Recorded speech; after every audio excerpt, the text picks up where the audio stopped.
Exclusiva a investigação que revelou um esquema multimilionário de tráfico de drogas que envolve pelo menos 5 países. Brasileiros usavam uma frota de aviões para transportar cocaína sob encomenda do tráfico mexicano. Eles ganhavam tanto dinheiro que se dava ao luxo de destruir os aviões depois de entregar a droga. Veja na reportagem da semana. Um esquema organizado que envolvia 6 países. Abre a porta, Polícia Federal! Foram 3 anos de investigação atrás dos responsáveis por transportar toneladas de cocaína. O destino final, os Estados Unidos. As negociações, as mensagens, ligações. Tô chegando, tô subindo a rua pra entrar na Paulista. E os flagrantes. O Domingo Espetacular teve acesso aos documentos que apontam a relação entre brasileiros e os narcotraficantes mais poderosos da Colômbia e do México. Um negócio milionário executado pelo alto.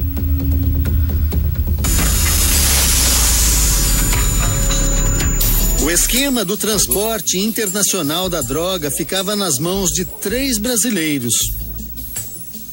De acordo com a Polícia Federal, a base da organização criminosa no Brasil funcionava nesta fazenda, que fica em Sinop, no norte do Mato Grosso. Olha só, parece mais uma fortaleza, protegida por muros altos e cerca elétrica. Ela pertence a Paulo Jones Flores, um homem que comprava e vendia aviões, responsável por um dos mais sofisticados esquemas de transporte de drogas na América do Sul. Paulo Jones é empresário, tem 40 anos. Ele seria o chefe do braço brasileiro da quadrilha internacional.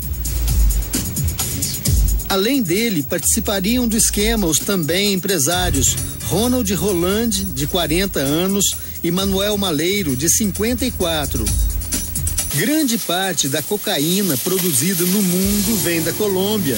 As Farc são um grupo guerrilheiro que apoia e se sustenta na produção da droga.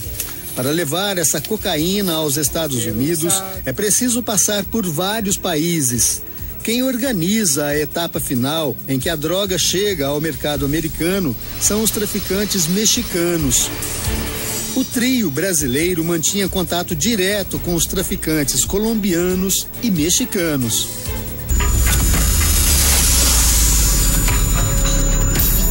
Os pilotos que levavam a droga até Honduras também eram brasileiros contratados por Paulo, Ronald ou Manuel.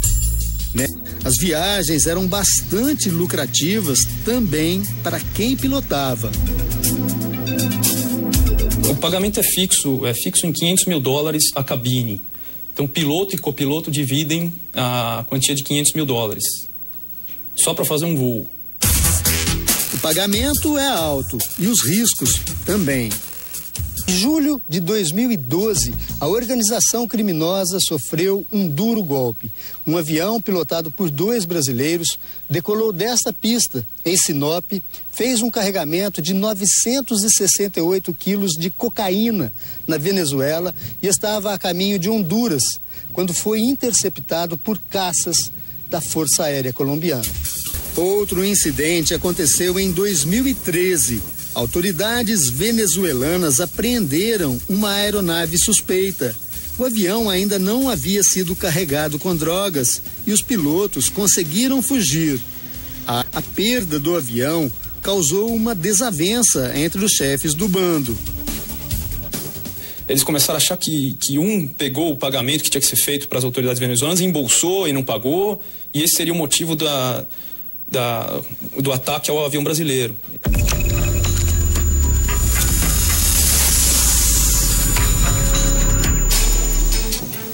A briga fez os traficantes que comandavam o braço brasileiro da quadrilha se dividirem. Paulo Jones continuou a tocar apenas a rota entre Venezuela e Honduras. Ronald e Manuel investiram em um novo trajeto além do esquema principal: o transporte de drogas e armas do Paraguai para o Brasil, por meio de helicópteros. Mas essa rota também entraria na mira dos policiais. Novembro de 2013, um helicóptero é apreendido no Espírito Santo, carregado com drogas trazidas do Paraguai. Na época, o assunto virou notícia principalmente porque a aeronave pertencia a uma empresa do senador Zezé Perrella. Segundo a polícia, as trocas de mensagens entre Alexandre José de Oliveira, o piloto contratado pela quadrilha, e o piloto do senador comprovam que o político não sabia do transporte e não tinha nenhuma ligação com o crime. Nas mensagens, Rogério Almeida, o piloto regular do helicóptero, diz a Alexandre: "Deixa eu pegar um dia que a máquina vai ficar parada. São políticos, então voa muito. Está um pouco corrido, mas eu arrumo um dia para fazer o corre." E ele pegou esse helicóptero em horário de folga do senador, em horário que o senador não utilizaria o helicóptero e sem a ciência do senador.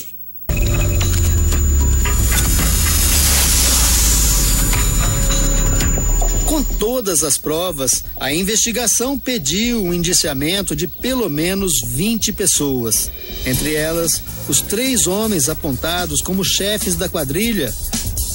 Apesar de o tráfico ter sido realizado entre a Venezuela e Honduras, o crime pode ser julgado pela justiça brasileira. Isso, A lei diz que é problema nosso. Durante as investigações, a Polícia Federal conseguiu bloquear 134 milhões de reais em imóveis e no dia da prisão dos investigados foram apreendidos 13 milhões de reais, entre cheques, reais, euros e dólares. Federal, para os investigadores, os 3 anos à espreita da quadrilha deixam claro a participação de cada um no esquema.